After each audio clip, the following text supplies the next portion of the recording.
hubo un día en la historia en el que Dios mismo cerró una puerta, pero antes de hacerlo, declaró algo estremecedor: el fin de todo ser ha llegado, porque la tierra está llena de violencia. Violencia, palabra que en hebreo se dice jamás. No significa solo agresión, sino injusticia, abuso, crueldad, egoísmo convertido en cultura, corrupción que ya no escandaliza, porque se había vuelto algo normal. Y el mismo espíritu que destruyó el mundo de Noé es el que hoy intenta moldear el nuestro. Pero así como entonces hubo una puerta abierta, hoy también existe una puerta de vida. La historia de Noé no es un cuento infantil, es un mensaje vivo que atraviesa generaciones y nos habla hoy, porque en hebreo teibá no significa solo arca, también significa palabra. En los días de Noé, la salvación llegó envuelta en una palabra de Dios que Noé decidió creer y confesar, porque las palabras no son neutras. Con ellas Dios crea, y con ellas nosotros construimos o destruimos. Cada teibá, cada palabra, puede abrir un camino de vida o levantar una puerta de juicio. El colapso del mundo antiguo no comenzó afuera, sino adentro, en el corazón humano. Todo inició con la inclinación al mal, Yetzer Hara, una herencia desde la caída de Adán y Eva, cuando la humanidad recibió una naturaleza capaz de apartarse del bien. Pero cuando esta inclinación ganó terreno, lo impensable, lo inaceptable, se volvió normal. Entonces surge un nivel más profundo de degradación. Shahat, corrupción moral y espiritual, una rutina de pecado que endurece los corazones.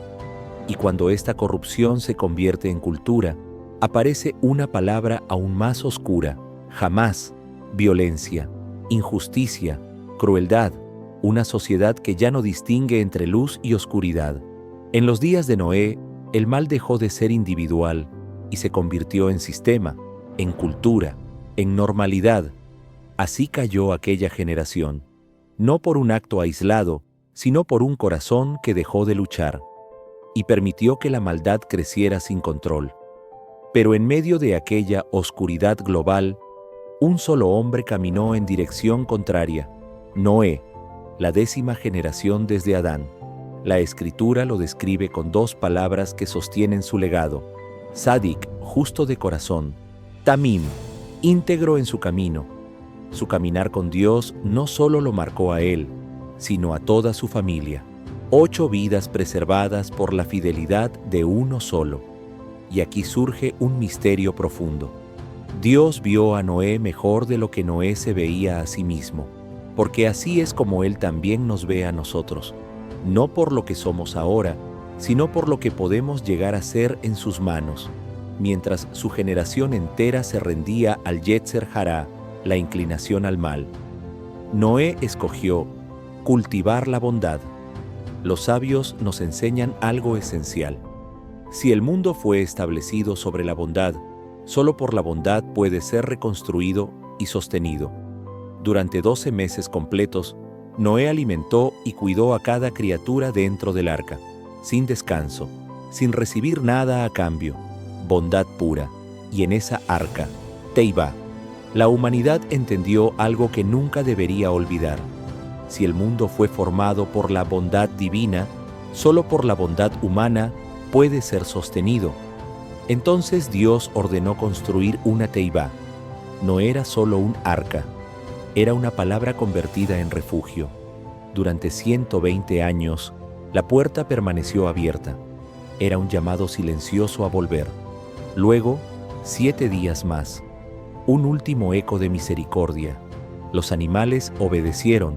El ser humano eligió ignorar. Y ocurrió uno de los actos más misteriosos de toda la Escritura. Y Dios cerró la puerta. No fue Noé. No fueron sus hijos.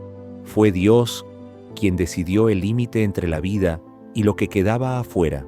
Luego vinieron 40 días de lluvia incesante. Las aguas dominaron durante 150 días, y la humanidad fue confrontada por la realidad que había sembrado.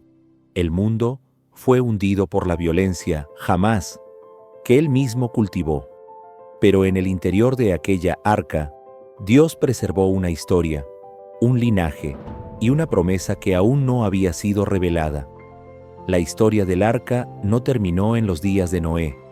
Era la sombra de algo mayor, un anuncio profético escondido en la palabra Teibá.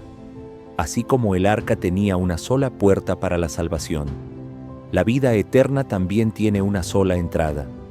Por eso Yeshua declaró: Yo soy la puerta, el que por mí entrare será salvo. El arca preservó del juicio antiguo, el Mesías preserva del juicio venidero. La puerta del arca fue cerrada por Dios, pero la puerta del Mesías todavía permanece abierta. El tiempo de gracia sigue corriendo, la invitación sigue viva, y la decisión, como en los días de Noé, sigue siendo personal. El mundo de Noé cayó por corrupción, pero una puerta lo salvó. Hoy, esa puerta sigue abierta. Noé tuvo un momento antes de que Dios la cerrara. Tú también. Hay una sola puerta, una decisión, una salida. Yeshua dijo: Yo soy la puerta. ¿Entrarás o te quedarás afuera? Si esta revelación tocó tu espíritu, no es el final, es el inicio. Próximo capítulo: Abraham Lech Legá, el llamado que despierta la promesa.